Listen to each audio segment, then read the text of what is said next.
Green news, সঠিক খবর সবসময়।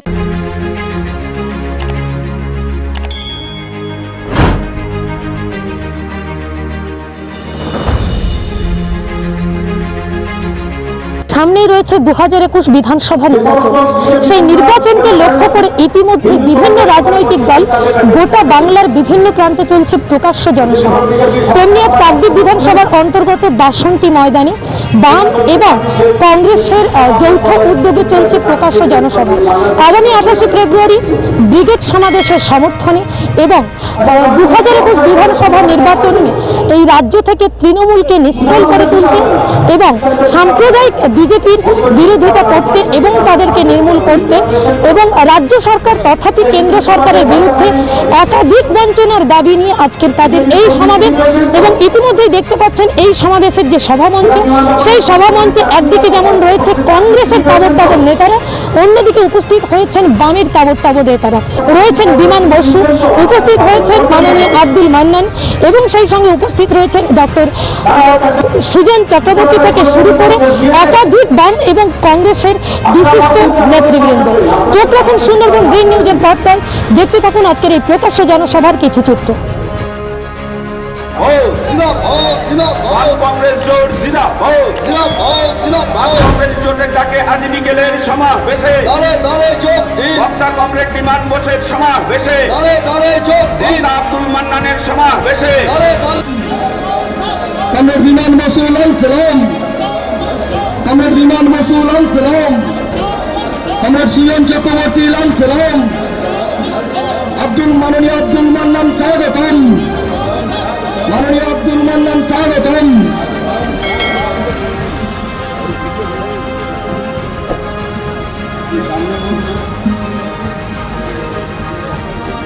এই দাবিগুলো আমি যেটা বলতে বলতে থেমে গিয়েছিলাম, এই দাবিগুলো বামপন্থীরা ছাড়া কেউ করেনি, কিন্তু মিডিয়াতে এসবের কোনো প্রচার নেই। অথচ দেখুন কেন্দ্রীয় সরকার সমস্ত স্তরে নিয়োগ বন্ধ করে দিয়েছে এবং বলে দিয়েছে কোনো নতুন করে নিয়োগ হবে না। সরকার হোক, বাম কংগ্রেস জোটের নেতৃত্বে সরকার হোক, যে সরকারটা মুখ্যমন্ত্রী হবে টয়লেট উদ্বোধন করবে না, করবে কারখানা, করবে স্কুল কলেজ, রাস্তাঘাট, যেখানে কাজ তৈরি হবে এইরকম কারখানা তৈরি হবে, এইরকম একটা সরকারের মুখ্যমন্ত্রী আমরা চাই। আমরা চাই এইরকম একটা সরকার হোক, যে সরকার পূর্বতন বামফ্রন্ট সরকারের মতো এসএসসি পরীক্ষা নেবে, পিএসসি পরীক্ষা হবে, টাকার ভিত্তিতে নয় মেধার ভিত্তিতেই নিয়োগ হবে, এইরকম একটা সরকার চাই। এইরকম একটা সরকার হোক যে সরকারটা পঞ্চায়েতের মান্যতা দেবে।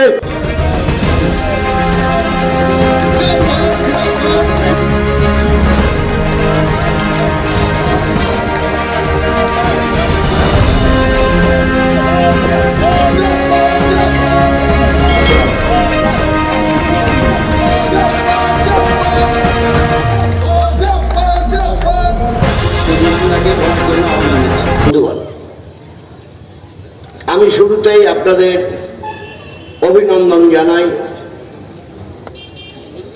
বামফ্রন্টের পক্ষ থেকে। এই দক্ষিণ চব্বিশ পরগনার এই কাকদ্বীপের মানুষ বা সন্নিহিত এলাকার মানুষ ভালো আছেন? সত্যি কি আপনারা ভালো আছেন? আপনারা তো পাচ্ছি তাই জিজ্ঞেস করতে পারি, কি ভালো আছেন আপনারা? এই যে ভালো নেই কেন? দেশটা স্বাধীন হয়েছে অনেক বছর আগে। দেশের সরকার গড়ে উঠেছে একেবারে আইনসিদ্ধভাবে। সংবিধান প্রণীত হওয়ার পর সংবিধান সম্মতভাবে 1952 সাল থেকে, তার আগেও ছিল সরকার। কিন্তু আমরা কি লক্ষ্য করে দেখছি, সংবিধানে মানুষের যে অধিকারগুলো আছে সেই অধিকার কেড়ে নেওয়ার চেষ্টা হচ্ছে, সেই অধিকারের উপর কুঠারাঘাত করা হচ্ছে। এই স্বাধীনতা 2 বছরের মধ্যে, বলা যায় 1 বছরের মধ্যে, কাকদ্বীপে কৃষক বিদ্রোহ হয়েছিল, কৃষক সংগ্রাম হয়েছিল। অহল্যা মায়ের কথা আমরা সবাই জানি। সেই আন্দোলনটা আমাদের রাজ্যের মধ্যেই প্রভাব বিস্তার করেছে। যদিও ঠিক ওই সময়ে তেলেঙ্গানায় সশস্ত্র কৃষক বিদ্রোহ হচ্ছিল, ফলে তার সঙ্গে একসঙ্গে যুক্ত হয়ে সারা দেশে প্রচার হয়েছে। আজকে আপনারা দেখবেন রাজ্যের সর্বত্র সব জেলায় অসংখ্য হনুমান মন্দির হয়ে গেছে। তাহলে রামনবমী পাল্টা হনুমান জয়ন্তী করতে যে হনুমান মন্দিরের জন্ম দিলেন কে? তৃণমূল কংগ্রেস। আবার কে? যার যেটা ভালো লাগে করুক। হনুমানের পুজো যে করতে চায় করুক হনুমানের পুজো। কেউ যদি ইঁদুরের পুজো করতে চায় ইঁদুরের পুজো করুক। কেউ সাপের পুজো করতে চায় সাপের পুজো করুক। কেউ গরুর পুজো করতে চায় করুক, আপত্তি নেই। কিন্তু যদি রাজনৈতিক দল, যদি সরকার তার মধ্যে যুক্ত হয়, তাহলে রাষ্ট্রের যে ধর্ম নিরপেক্ষতা তা লঙ্ঘিত হয়। আলুর ফলনের ক্ষেত্রে আমাদের অবস্থান ছিল কত নিচে। সারা দেশে ভারতে আলুর ফলনে বামফ্রন্টের আমলেই আমরা দ্বিতীয় হয়েছি। এই যে অব্যবস্থা, তার বিরুদ্ধে সফলভাবে লড়াই করতে আমরা চাই তৃণমূল, বিজেপি বিরোধী সমস্ত শক্তিকে ঐক্যবদ্ধভাবে এক পরিকল্পনার মাধ্যমে, কর্মসূচির মাধ্যমে, কর্মসূচি মানে নির্বাচনী লড়াই করার কর্মসূচির মাধ্যমে ময়দানে, বাংলার নির্বাচনী ময়দানে নামতে চাই। এখানে কোনো লুকোঝোপার কোনো ব্যাপার নেই। তাই জাতীয় কংগ্রেসের সঙ্গে আমাদের বোঝাপড়া অনেক দূর অগ্রসর হয়েছে। আবার একটা ইন্ডিয়ান সেকুলার ফ্রন্ট তৈরি হয়েছে। ইন্ডিয়ান সেকুলার ফ্রন্টে হ্যাঁ বেশিরভাগ মুসলমান মানুষ আছেন ঠিকই, কিন্তু তপশিলি আছেন, আদিবাসী আছেন, খ্রিস্টান মানুষও আছেন, সবাই আছেন ইন্ডিয়ান সেকুলার ফ্রন্টে। আমরা তাদের সঙ্গে বোঝাপড়া করতে চাই। আমরা চাই রাজ্যে তৃণমূল কংগ্রেসকে হটিয়ে বিজেপিকে দূরে দূরে, অনেক দূরে সরিয়ে দিয়ে বাংলার বুকে একটা ধর্মনিরপেক্ষ গণতান্ত্রিক সরকার গড়ে তুলতে চাই।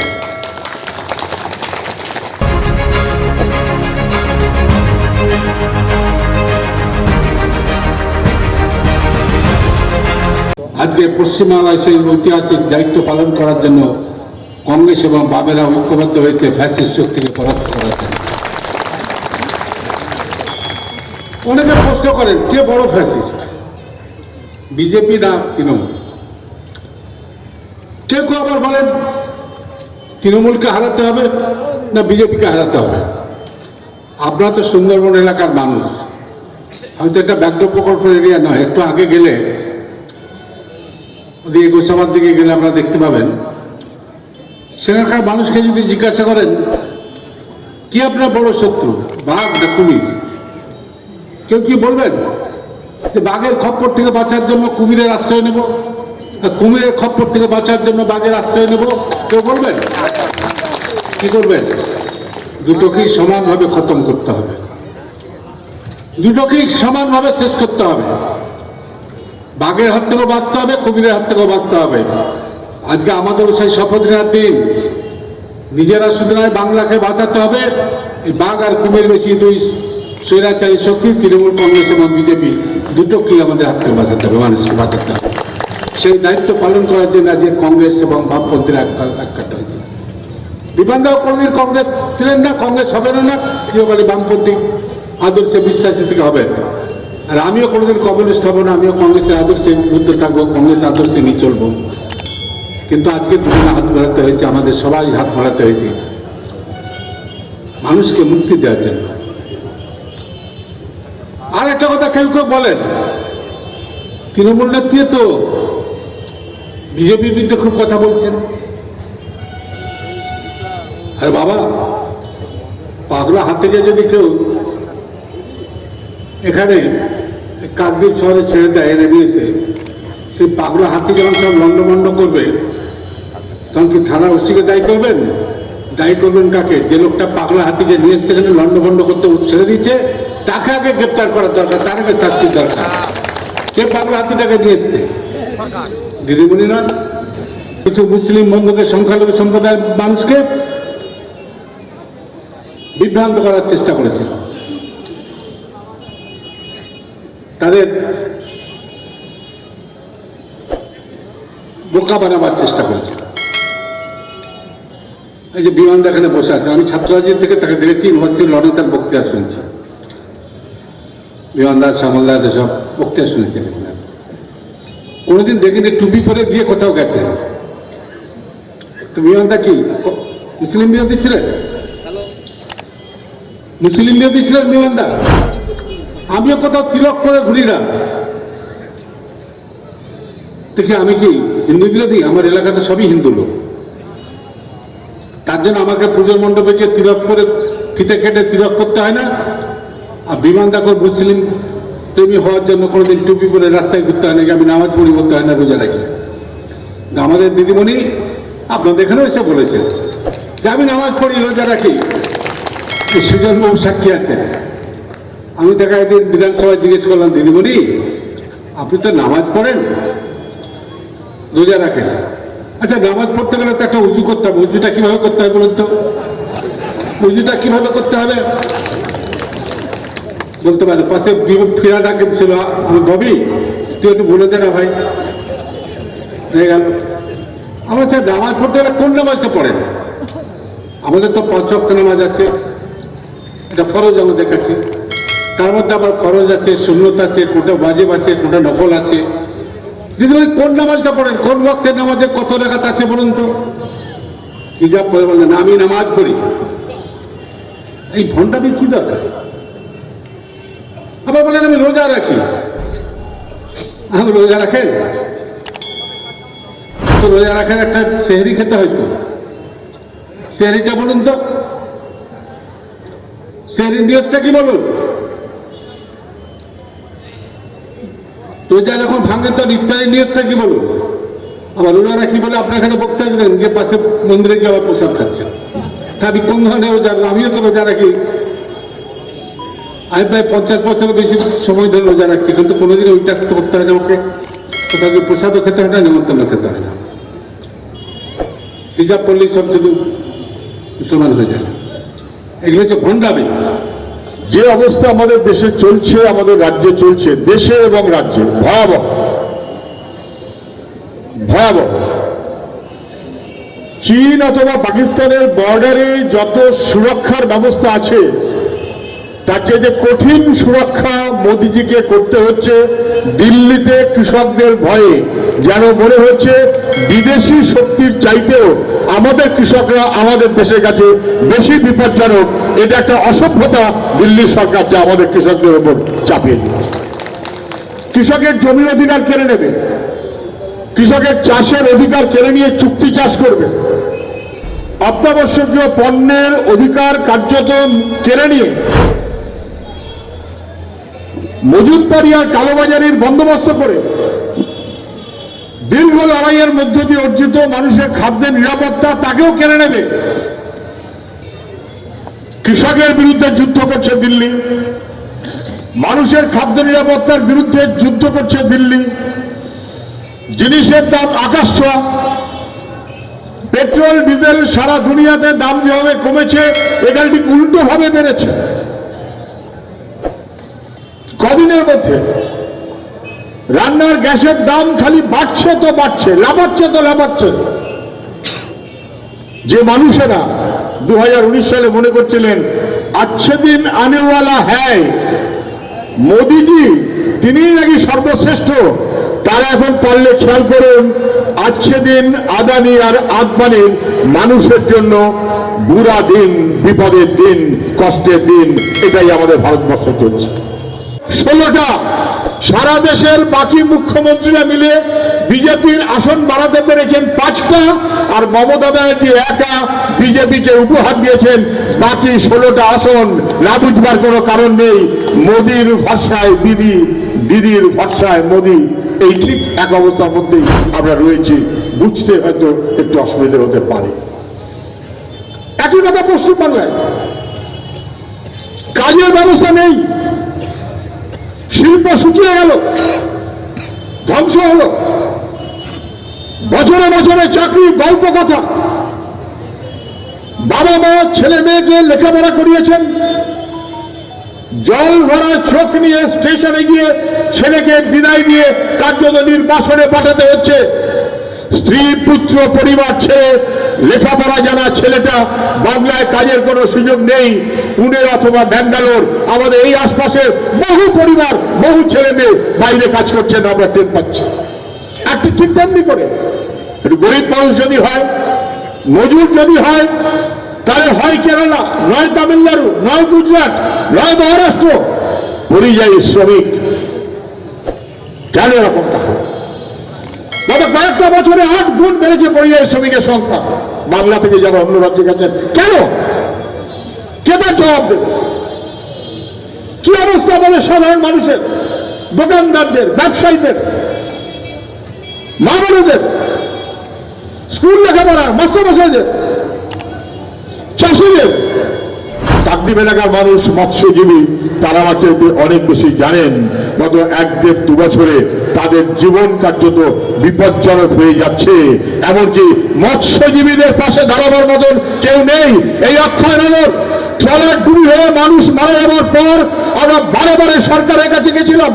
তখন সূর্যকান্ত মিশ্র বিরোধী দলের নেতা, আমিও সঙ্গে ছিলাম। এইখানে আমরা এসেছিলাম সহানুভূতি জানাবার জন্য, পাশে দাঁড়াবার মনোভাব থেকে। কিন্তু রাজ্য সরকারের 1 ইঞ্চি নড়াচড়া আমরা সেদিনও দেখিনি। মৎস্যজীবী মানুষের পাশে রাজ্য সরকার সেদিনও দাঁড়ায়নি, আজকেও দাঁড়ায়নি। মানুষের বিপদ হলে ওদের কি এই রকমের একটা মনোভাব আমাদের পাল্টা রুখে দেবার দায়িত্ব সময় আমাদের সেই দায়িত্বই দিচ্ছে। সে দায়িত্বই আমাদের পালন করতে হবে। ভোটের ঠিক মুখে তৃণমূলের একটা মিটিং করে দেখা চ্যালেঞ্জ। এই দেখছেন তো মাঝে মধ্যে মিটিং হয়, যত 100 দিনের কাজ আসতে হবে, নাহলে কাজ বন্ধ। আইসিডিএস আশা জবরদস্তি আসতে হবে, সেলফ হেল্প গ্রুপ আসতে হবে, অটো ট্রেকার আসতে হবে। চোখ রাঙিয়ে মানুষের মনে সাহারা নেই। পশ্চিমবাংলার পুলিশ 7 দিনের জন্য চুক্তি করে থাকুক, মানুষ বুঝে নেবে তৃণমূল কাকে বলে আর মানুষের শক্তি কাকে বলে। 7 দিন পুলিশ শুধু হাত গুটিয়ে বসে থাকুক। পুলিশের ভাষায় তৃণমূল কংগ্রেস দলটা চলছে, আমরা সবাই টের পাচ্ছি। এখন আপনি টেলিভিশন খুললে 2টো জিনিস পাবেন। এক, আপনি যদি টেলিভিশন ঠিক মতো করে খুলে দেখেন নিউজ, তাহলে আর আপনার সিরিয়াল দেখার দরকার নেই। সিরিয়ালে যা যা গল্প হয়, এই সব গল্প এখন টেলিভিশনের নিউজের মারফত চলে আসছে। হয় মেয়র, না হলে প্রাক্তন মেয়র, না হলে কেউ না কেউ। মোদ্দামত সিরিয়ালের গল্প এখন চলছে, টেলিভিশনের খবরে আমাদের বাংলার মানুষের মানিজ্য নষ্ট হয়ে যাচ্ছে। আপনি যদি টেলিভিশন ঠিক মতো করে একটু দেখেন, এর বাইরে আরেকটা জিনিস পাবেন। আমরা যা বলেছিলাম, মনে হচ্ছে আমরা সবাই শিশু। আমরা যা বলেছিলাম তার চাইতে অনেক বেশি এখন তৃণমূলের নেতারা বলছে। আমরা কি বলেছিলাম? কাঁথির ভাইপো কোথায় একটা মিটিং করতে গিয়ে হঠাৎ বলতে শুরু করলেন, তোলাবাজ ভাইপো হটাও। আমরা তো এটাই বলেছিলাম যে তোলাবাজ ভাইপো না, ভাইপোর গোষ্ঠী গোত্র শুদ্ধ তোলাবাজ, তাদের হটাতে হবে। এই কথাটা বলে আমরা অপরাধী হয়েছিলাম। আজকে শুভেন্দু অধিকারীকে সেই কথা বলতে হচ্ছে। কি এত বড় কথা? ডায়মন্ড হারবারে লেগে গেলেন ভাইপো, আমাদের পিসির ভাইপো, বলেন আমি তোলাবাজকে বলেই বললেন। একটু বুদ্ধি কম আছে, তার ওভাবে কেউ বলে না। বললেন যে তোয়ালেতে মুড়ে, কাগজেতে মুড়ে যারা টাকা নিয়েছিল সবাই তাদের দেখেছে, তারা এখন বিজেপি, তার সঙ্গে যোগ করে নিন, তারা এই তৃণমূলের আসল সম্পদ ছিল, তারা এখন বিজেপি। কে বলছে? ভাইপো বলছে। আরেক ভাইপোর উদ্দেশ্যে খেয়ালও করলো না তলেপুরের টাকায় যেমন শোভন চ্যাটার্জির নাম আছে, তেমন শুভেন্দু অধিকারীর নামও যেমন আছে, তেমনি সৌগত রায়ের নামও আছে, ববি হাকিমের নামও আছে, কাকলি ঘোষ দস্তিদারের নামও আছে। আগের তৃণমূল, এখনকার তৃণমূল, এখনকার বিজেপি, এখনকার তৃণমূল, সবাই যুক্ত। কে বললেন? ভাই। আমরা বললাম, এইটাই তো আমরা বলছিলাম যে ঘুষের টাকা নারদা কেলেঙ্কারিতে অথবা সব কেলেঙ্কারিতে যুক্ত। আমাদের কথা এখন ভাইপো বলছে। পিছু দেখলো, ইয়ে তো ভারী অন্যায় কথা। সব টেলিভিশন হয় ওই ভাইপোকে দেখাচ্ছে কাদের, নাহলে আমার ভাইপোকে দেখাচ্ছে। তো আমার কথা গেল কোথায়? টেলিভিশনে আমার চান্স কম পড়ছে এখন। অতএব তিনি ছপাস করে লাফিয়ে পড়লেন, বললেন কি এত বড় কথা? 10 বছর ধরে আমার দলের থেকে করে কমে খেয়ে এখন বিজেপি। আমরা বললাম বেড়ালটা বেরিয়ে পড়েছে, আমরা এইটাই বলছিলাম। করে কমে খাওয়া পার্টিটার নাম তৃণমূল কংগ্রেস। এখন মুখ্যমন্ত্রীকে সে কথাটাকে স্বীকার করতে হচ্ছে। আর বাকি থাকে আর কি বলেছিলাম আমরা? তোলাবাজের দল, ঘুষখোরের দল, দুর্নীতির দল, করে কমে খাওয়ার দল, চোখ রাঙানোর দল। আর কি বলেছিলাম? যে পশ্চিমবাংলায় কারণ হিম্মত ছিল না সাম্প্রদায়িকতার কথা বলার, সেই জনসংঘ কিংবা মুসলিম লীগ ধর্মের নামে কেউ রাজনীতি করতে পারেনি পশ্চিমবাংলায় বেশি দিন। আগে কংগ্রেসের আমল, পরবর্তী সময় বামফ্রন্ট, সিদ্ধার্থ শঙ্কর রায় হোক অথবা তার আগে বিধানচন্দ্র রায় হোক, আর পরবর্তীকালে বিশেষ করে জ্যোতি বোস কিংবা বুদ্ধদেব ভট্টাচার্য চোখে চোখ রেখে বলেছিল বিজেপি হচ্ছে অসভ্য বর্বরের দল। চোখে চোখ রেখে বলেছিল দাঙ্গা যদি কেউ করতে আসে তাহলে যে কোন দলের তা দেখার দরকার নেই, আগে ভাঙিয়ে দাও। পশ্চিমবাংলায় দাঙ্গাকারীরা কোনোদিন মাথা উঁচু করে দাঁড়াতে পারেনি। বিজেপি পশ্চিমবাংলায়, কেরালায়, ত্রিপুরায় কোনোদিন পা ফেলে এগোবার সুযোগ পায়নি। আমরা এটাই বলছিলাম, বাংলার মাটিতে সাম্প্রদায়িক শক্তি বিজেপিকে আহ্বান করে দুধ কলা দিয়ে পুষেছ তুমি। যেমন ত্রিপুরাতে পুষেছ তেমন পশ্চিমবাংলা পুষেছ। এই কথাটাই তো আমরা বলছিলাম। এখন কি হলো? এখন শোভন চ্যাটার্জি তৃণমূলের মেয়র থেকে বিজেপি হয়েছেন, বিজেপি হয়ে বাইরে বেরিয়ে বলছেন প্রথম বৈঠক। এই সবাই মিলিয়ে একটা টেলিভিশনের প্রকাশ শোভন চ্যাটার্জির মুখে। শোভন চ্যাটার্জি বলছে 1998 সালে বিজেপি দলের পরামর্শেই, আরএসএস এর পরামর্শেই পশ্চিমবাংলায় কংগ্রেসকে ভেঙে তৃণমূল কংগ্রেস তৈরি করা হয়েছিল। যে কথা আমরা বলছিলাম সেই কথাটাই আজকে তৃণমূলের নেতাদের এক দুই করে স্বীকার করতে হচ্ছে। গোপন করার মতো কোনো সুযোগ ওদের কারণ নেই। আমি মুখ্যমন্ত্রী, আমি ভোটার রেকর্ড পেশ করবো। টেলিভিশন একমাত্র আবার মুখের দিকে তাকিয়ে থাকবে, আর বাকি কোন টেলিভিশনকে অ্যালাউ করবো না। এবং সেখানে আজকে প্রতিশ্রুতির বন্যা বলিয়েছেন। কল্পতরু 10 বছর ধরে যে কাজের উল্টোটা করেছেন, সর্বনাশগুলো করেছেন, 3 মাসের মধ্যে উনি নাকি সব কাজ করে দেবেন। এই প্রতারণা, এই প্রতিশ্রুতির বন্যা, এই কল্পতরুগিরি তার অংশীদার হব না বলে আজকে আমরা বাজেট ভাষণ মুখ্যমন্ত্রীর শুনতে যাইনি। বরং কালকে আমরা বলেছি আপনি একটা শ্বেতপত্র প্রকাশ করুন। মুখ্যমন্ত্রী যা বলেছেন তাদের মুখ্যমন্ত্রীতে থাকার অধিকার থাকে না। মুখ্যমন্ত্রী যা বলেছেন তাদের মুখ্যমন্ত্রী পদে থাকা তার আর সাজে না। কেন? কদিন আগে মুখ্যমন্ত্রী বললেন বনসহায়ক পদের নিয়োগে দুর্নীতি হয়েছে। আমার কাছে খবর এসেছে বনসহায়ক নিয়োগে দুর্নীতি হয়েছে। কেন বলছেন? বনমন্ত্রীর নাম রাজীব ব্যানার্জি, 3 দিন আগে যিনি তৃণমূলের মন্ত্রী ছিলেন এখন তিনি বিজেপি হয়েছেন। অতএব রাজীব ব্যানার্জি কত খারাপ এটা বোঝাবার জন্য বললেন বনসহায়কের নিয়োগে দুর্নীতি হয়েছে। কে দুর্নীতি করেছেন আমার কাছে কথা না। তাহলে মাননীয় মুখ্যমন্ত্রী চ্যালেঞ্জ গ্রহণ করুন, চ্যালেঞ্জ গ্রহণ করুন। হিম্মত থাকলে বনসহায়কের যে তালিকা আপনি তৈরি করেছেন লিস্ট, সেই লিস্টটাকে ক্যান্সেল করে দিন। ক্ষমতা বুঝবো, লাখো লাখো টাকা কালীঘাটে এসেছে, কালীঘাটে বসে লিস্ট বানানো হয়েছে। হিম্মত থাকলে ওই তালিকাটাকে আপনি ক্যান্সেল করুন। আমরা চ্যালেঞ্জ করছি, আপনি হিম্মত থাকলে চ্যালেঞ্জ গ্রহণ করুন। রাজীব ব্যানার্জি পিছন ঘুরে বলছে আমার কোনো অসুবিধা নেই, আমার কাছে সব কাগজ রাখা আছে, লিস্ট যা বানানো হয়েছে বানিয়ে দিয়েছে নবান্ন, আর তালিকায় যে নাম এসেছে সেই তালিকার নামের কাছ থেকে টাকা নিয়ে তালিকাটা পাঠিয়েছে কালীঘাট। মন্ত্রী বলছেন মুখ্যমন্ত্রী অপরাধী, মুখ্যমন্ত্রী বলছেন তার মন্ত্রী অপরাধী।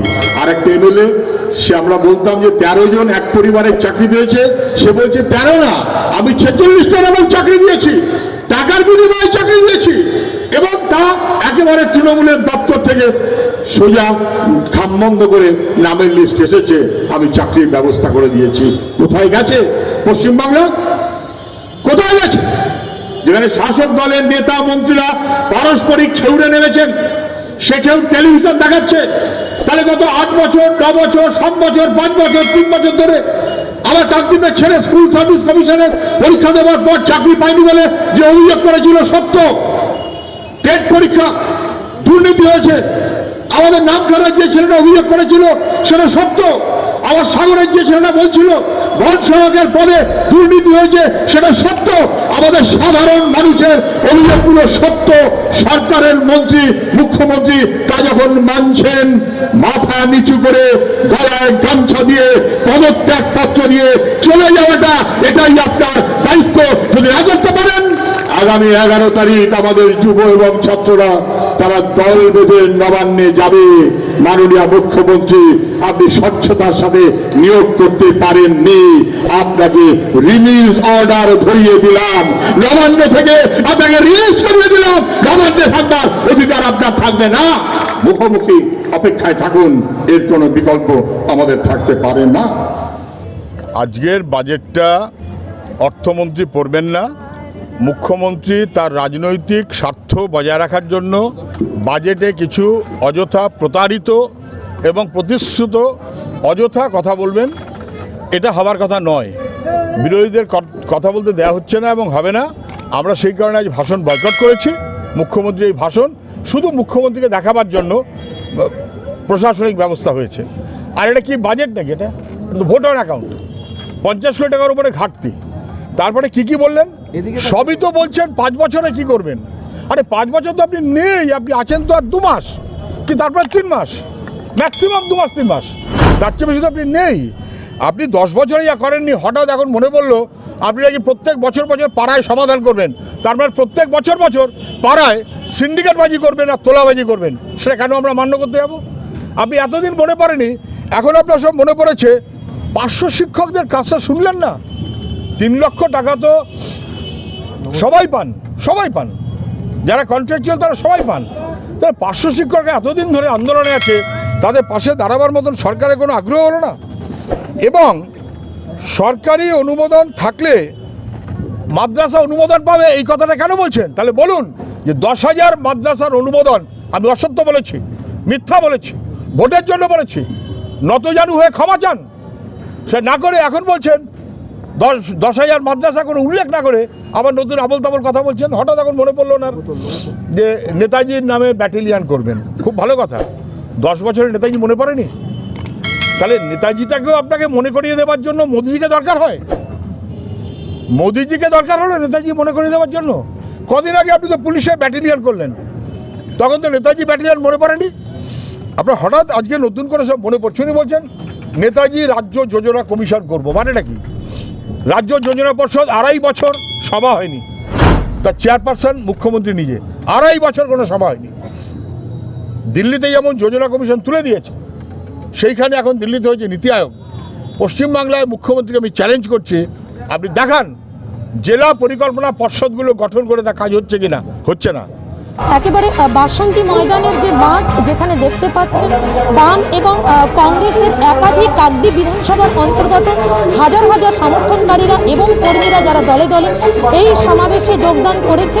তো একটা কথা বলা যেতে পারে যে সত্যি বর্তমান সময়ে বিধানসভা নির্বাচন যত কাছাকাছি আসছে, বঙ্গ রাজনীতিতে যেন একটা একের পর এক চমক আমরা দেখতে পাচ্ছি। একটা সময় ছিল যখন এই রাজ্যেই বাম কংগ্রেস একে অপরের বিরোধিতা করতে একান্ত শতাংশ কম করতো না। সেই বাম এবং কংগ্রেস যারা ঐক্যবদ্ধভাবে নতুন একটি জোট সরকার প্রতিস্থাপন করতে চাইছে।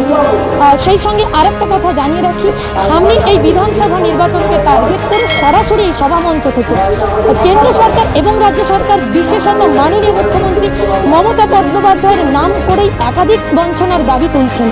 এবং এই মুহূর্তে আমরা রয়েছি বাসন্তী ময়দানে। ক্যামেরায় রবীন্দ্রনাথ পড়ুয়ার সঙ্গে কোয়েল মণ্ডলের রিপোর্ট। আপনারা দেখছেন Sundarban grain news. Icon health centre, Namkhana Narayanpur, Shri Durga ideal অ্যাসোসিয়েশনের বিপরীতে। এখানে সমস্ত রোগের বিশেষজ্ঞ ডাক্তারবাবুগণ চেম্বার করছেন। যোগাযোগ 9432825226।